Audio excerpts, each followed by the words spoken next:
Hindi niyo siya pwedeng i-detain ng higit 24 oras kasi wala kayong sapat na ebidensya. Kung hindi niyo siya pakakawalan ngayon din, kayo ang kakasuhan ko. Eh kung magpatulo ka ng luha, parang ikaw yung nabiyuda. Di ba ikaw ang may pakana nito? Di ba ikaw ang mamamatay tao? Baka nakakalimutan mo kung sino ang nag-utos sa akin, ha? Kapal ang mukha mo. Malinis talaga ang konsensya ko. Ang masakit lang sa akin, pinaghihinalaan nila ako. Lalo na sa Ched. Ito ang tandaan mo, honey. Simula sa araw na ito, wala nang sino man ang pwede pang maghinto sa mga diskarte natin. Good luck to you. Tatambling ka dyan. Sa akin? Ano ka sa atin? Tayong dalawang tatambling dyan. Bakit ako dinamay mo? Balae! Mama! Are you okay, Balae? Oo. Mama! Naku, you have tears. Come on, wipe your tears, Balae.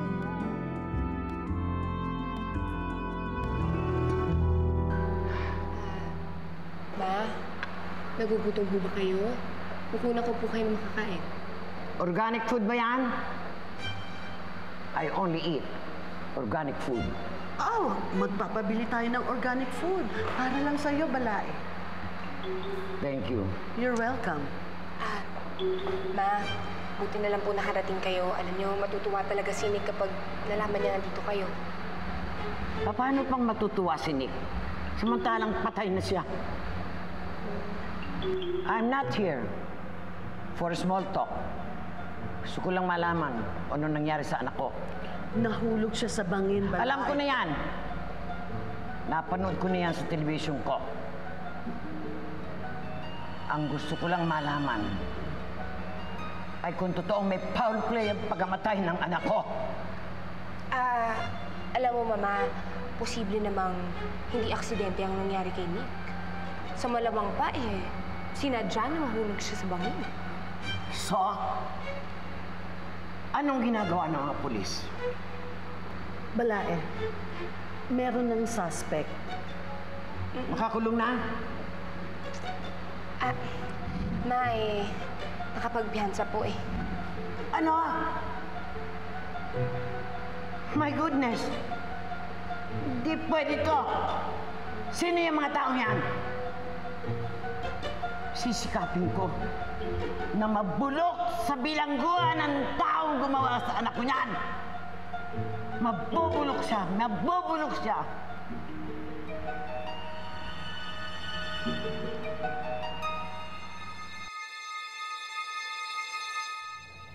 Alam mo bang tinutulungan ng Uncle Colonel mo si Migs? Oo. Siya nga ang dahilan kung bakit nakalaya si Migs. Okay lang sa'yo yun? Okay lang. Alam mo, alam naman natin pareho na walang kasalanan si Migs. Alam mo, wala naman akong pakialam kung makulong si Migs o hindi eh. Anong gusto mo mangyari? Gusto ko lang masira ang pangalan niya sa mga taong importante sa kanya. Lalo na kay Ched.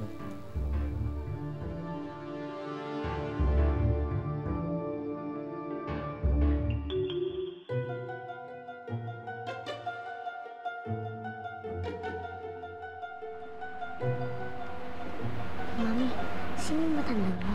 Shh! Ano ka ba? Yan ang mami ni Kuya Nick mo. Hindi mo ba natatandaan? Nag-attend pa yan ng wedding. At saka, huwag mong tatawagin matanda yan.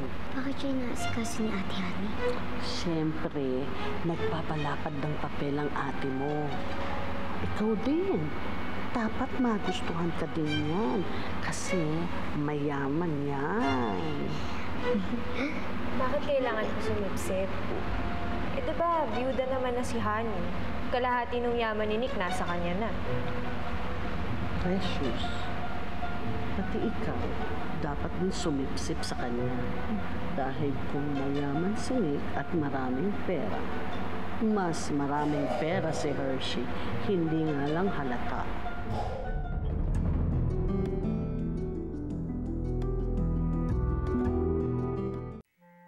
Judy, siya ang lola mo.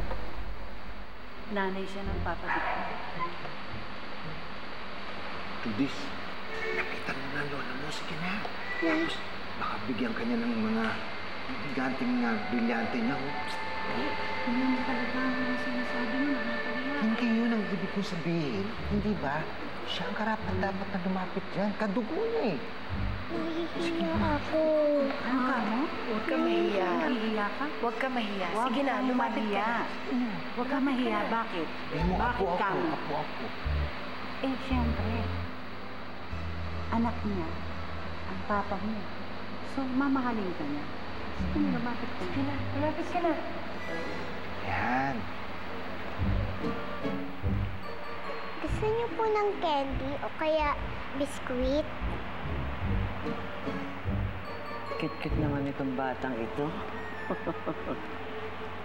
Kasi po, cute din po kayo.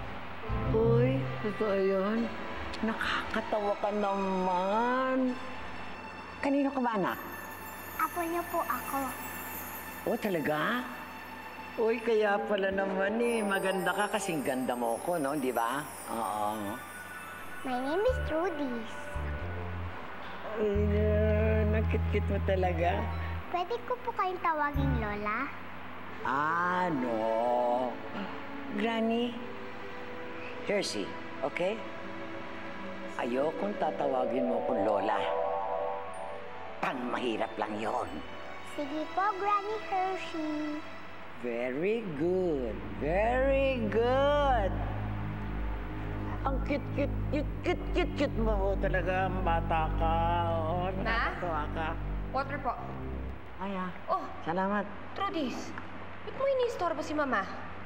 Ha? Honey, sandali. Po. Hindi mo na i-istorya sa akin na kayo pala ni Nick may anak na. Kabago-bago pa lang yun yung kasal. Ha? Ma, she's not my daughter. Sino nanay niyan? Anak po ni Nick sa dati niyang girlfriend. Huwag mo sabihing anak ito ni Magda Canige. Opo, anak po ko ni Nanay Magda. Anak ka ni Magda? Get out! Get out of this place!